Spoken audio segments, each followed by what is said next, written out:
when we went to lunch today, we saw this family of very dark skinned black people, and their skin was so freaking beautiful. They didn't have not one blemish. Their hair was black and shiny. They were dark skinned, but they were beautiful. I mean, beautiful skin, beautiful white teeth. I mean, beautiful, beautiful black skin, model skin. So for him to say that, I don't think he meant that in the wrong way, but that's just something, you know, that you think, why would you say something like that? Or when that white woman told me when I was younger that I'm not like the others. Now, I can honestly say that has affected me, but that always made me think, how am I not like the others? I look like them. I live in the same neighborhood. We never grew up in a poor neighborhood. We never grew. My mom, when I asked her why we never lived in the projects, she said because she knew that I couldn't survive in the projects. And I don't think that I probably could either. You know what I'm saying? So, on that note, I know that I probably couldn't survive in the projects. So, with that said, with that woman saying that I'm not like the others, I know what she meant, but I just don't want to accept it because, you know, I ain't no better than nobody else, and ain't nobody else better than me. So, am I doing all the talking? You want me to do all the talking? Because I already got to number 5, and then number 6, like the others. Oh, okay. There was this old white lady that came in to the where we work at, right? And she was bragging about how much money she had because a lot of people that live here do have a lot of money. And she said she was like, "Oh well, the house. I had to come up here and I sold my house at the beach. Me and my husband were just going to live in Atlanta." And I'm thinking in my head the whole time, like, why would you want to? You old and you white. Like, why would you want to live in Atlanta? Why wouldn't you want to live here where all the other old white people are living there? I don't even want to live in Atlanta. That's just this. That's too much for me. I don't even want to live in Atlanta. So I'm really wondering why the hell would you want to sell the house here and live in Atlanta instead of selling the house in Atlanta and live on the beach where everybody here is like you. Now, with that said, with me grouping her into a group of people, I'm gonna tell you what this bitch said to me. She said to me, like, when she was telling me that she was like, "Yeah, we're gonna sell the house here. We're gonna live in Atlanta." And I said, "Well, I said I wouldn't even really want to live in Atlanta."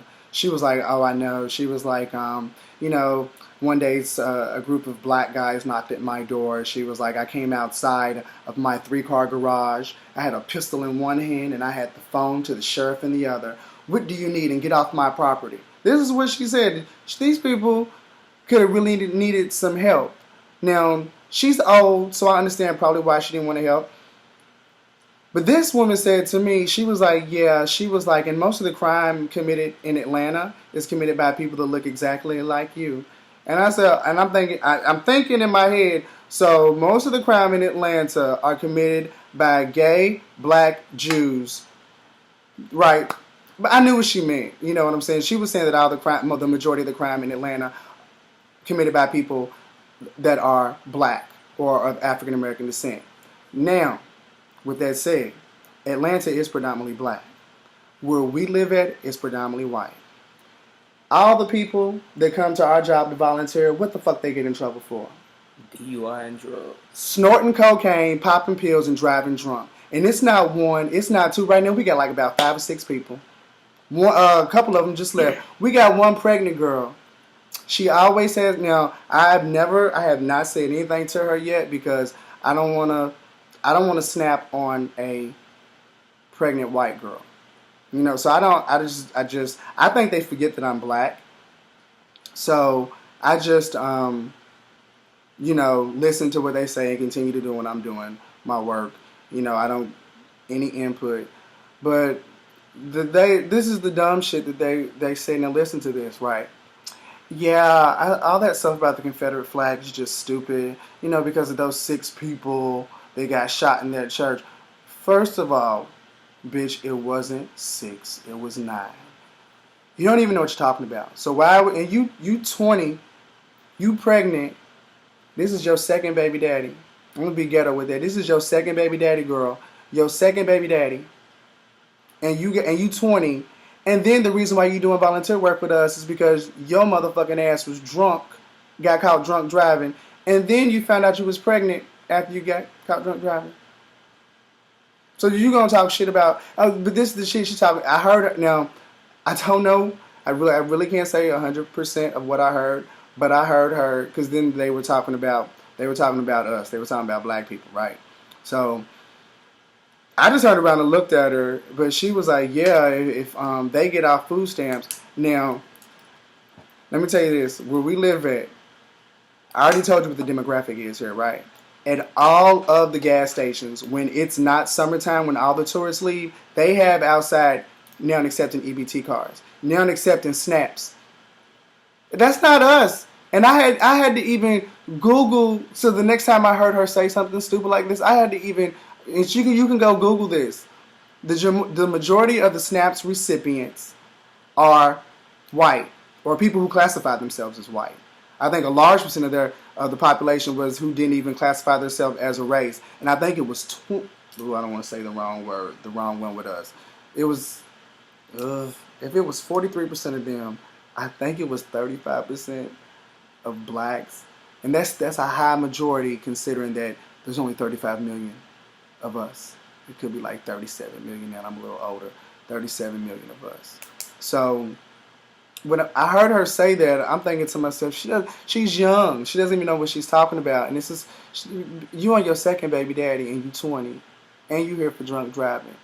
I mean, the majority of the people that come to volunteer at the job, and there's only been 2 black people since I've been working there in a year that's been volunteered. It could have been 3, but the majority of everybody else has been white. 1 Cuban, 1 Mexican, and they work their fucking ass off. And so where we live at, because the majority of the people's not us. I see all the shit that nobody else gets to see. Y'all think that we got all these problems, and we don't got all these problems. We out flicking all these goddamn cigarette butts outside of our business, and we got a canister up there, shitting in the damn dressing room on the purses and pushing the shit. Bitch, you gonna push it out? Who shits in a buggy? How do you sit in a buggy to shit? Or did you shit in the purse and close the purse up? Yeah, and this is the thing. The first week I came here, right, I helped these Mexicans. And I could have said no, but I'm thinking to myself, this is an all-white town, and they're a minority. And honestly, they could have slit my fucking throat and threw me in a fucking ditch. But the only protection I had was a cell phone. And when I was at Waffle House, I told the girl at Waffle House, I'm about to go help them. I said, "Is the camera? You see what I'm about to go do?" I said, I feel like I got to do a good deed, because I don't think nobody's white gonna be stupid and just help some people they don't know, a minority they don't really feel comfortable with any fucking way. At least they would have. I'm thinking hopefully they would have done something for me. But if someone's, "My friend, can you give me some help, my friend?" I was like, "Yes, I'm going to give you some help," because if I was in your situation, I would want some help too. So my dumb ass took him to get a new tire, took him to go get some gasolina, and they gave me $40 for doing this, which they didn't have to. That was very nice. They gave me $40 and told me, "My friend, when you come to Miami, you got a place to stay, my friend. I live on South Beach, okay?" So I thought that was very nice. And I felt generous like I did. Lord. I felt generous like I did a good deed and stuff like that, because I just felt like I was a minority and I wanted to help another minority out, because I felt like it would have been the right thing for me to do. Now, and also too, I could probably get fired for this, but there were some white people that came into our store, right? And they said they were on the beach and they went swimming. They left their shorts out on the beach with the rest of their stuff, and they got robbed. I don't know why you would do that, but of course nobody at our job is going to give them any free money. So out of the kindness of the company's heart and mine, I just told them, "Okay, whatever you need, just go ahead and take it out of the store, and as long as the manager doesn't see you, I'm good and you're good." So they got socks, shoes, underwear, pants, shirts. I let him get a hat, and I I think that was it. I gave him some sandals too. So that was nice because I'm not. I don't look at race. I don't say stupid stuff to people like what has been said to me. I don't. I mean, the one thing that I may have thought that I didn't realize that everybody down here has a fat ass. I don't even have an ass, but all these white people, all these white boys and white girls, they got. Is it the hormones in the food? Because everybody has a fat ass. I always thought I was always told that white girls had pancake asses. They ain't got no pancake asses down here. Grits. Girls raised in the South is what they are. Grits. Everybody down here has an ass. Everybody. Except for me. That's because I moved here. I'm not from here. I guess if I was from Florida, I would have a big ass. But the crime in Atlanta. Oh, and then she said the crime in Atlanta is committed by people like me. And she said maybe it's because y'all don't grow up without fathers. This is what she said in front of a store full of people. Not even, I couldn't, what could I say? She's old. You know, I wasn't going to cuss out an old lady. I wasn't going to do that. But, you know, I give that bitch 5 years. She be gone. I don't have to worry about that no more. Okay, another day. I really thought I was looking at cute at work. I went ahead and I conditioned my hair and combed it out and, twisted it up. And I guess I did a twist out. And it may not have been the cutest twist out, but I was like, fuck it, I gotta go to work. I can't worry about this. And it's just hair. It's on. There's white people that come in there with dreadlocks, and I think they look so cute. One dude told me that he wished he could curl his hair up like mine, but it would take him like 1,000,000 toothpicks. He wasn't saying my hair was nappy. I took it as a compliment. But when she said that, about my hair, I was helping this customer out, and he's walking behind me, and he says, I really like your hair. He was like, I've never seen an afro and dreadlocks before. My fucking feelings was hurt. I wasn't intended to have afro and dreadlocks. I mean, I thought I was looking cute. So, that was just number 8. That was probably 9 or 10. The white lady in the grocery store asked me if I was lost. I'm in line just like she is. She asked me if I was lost. Ma'am, I live behind Winn-Dixie and not in the dumpster. I live in front of the resort. You have to pass my house to get to the resort. Okay? So no, I'm not lost. Are you lost? Because you're a tourist. I'm not. I live back here. I live in front of the resort. So no, I'm not lost. Thank you very much. Are you lost? So that was said. Then at the DMV I had to get my license. And in Florida, they make you go through so much to get your driver's license. Now, when I was in Kentucky, North Carolina, I never had to prove that I was an American citizen. I never had to. I mean, you really have to bring in almost a freaking DNA sample. There was one woman, the woman that was in front of me, she had to, and I kid you not, I thought you can go to Vital Statistics or call this because she had to go to the state. And then if I'm telling you, this is what the dude from the DMV said. She needs the marriage license from the state that she got married in, and that shit was in Michigan, and she's down here in Florida. She needed that. I didn't know. I mean, maybe that's just the proper documents, but I had to prove that I was a citizen. I had to have goodness grief, mail from a person that has been living in the house longer than me. Actually, I had their stuff from the DMV to prove that.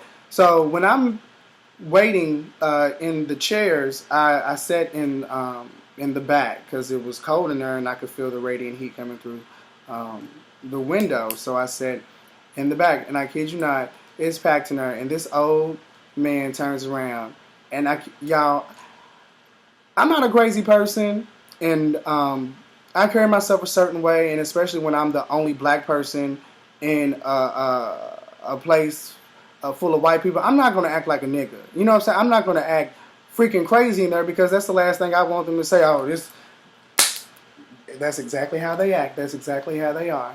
So when this man turned around and he's looking, and I kid you not, he's staring directly at me, and I'm staring directly at him. And I said, "Excuse me, sir, can I help you?" He was like, "Oh, no, I'm just looking at my car." And I said, oh, okay. I said, I was just wondering if I could help you with anything. And he was like, no. Then he turned back around. Then when he turned back around, the white guy beside me goes, mm-hmm. I would do the same thing too. See, I'm not crazy. I'm not crazy. This is just the crazy stuff. And I'm not, you know what? I'm not saying all we white people are like this, because let me tell you something. I'm not 100% African. You know what I'm saying? My grandmother was biracial. Um, Now that I live where I live at, like, I've never really had an attraction to white people, because like where I live at now, there's not even a. I mean, he's the only other black person I know. Really, the only other black person I know.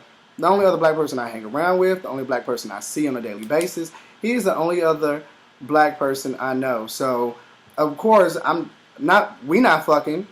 We just friends. So I've started to, to find people that I normally wouldn't find attractive. Like, and I never thought that would be, my cup of tea. But when in Rome, which I ain't saying that because I'm still resistant. You know what I'm saying? I'm still trying to stay. I don't know. I don't know if I'm trying not to be. I don't know if I'm trying to. I'm like the people from the NAACP. They got all these light skinned people fighting for black people causes. I don't know. I don't know if that's what's going on or not. I think I probably have some inner conflict going on, and I think I probably do.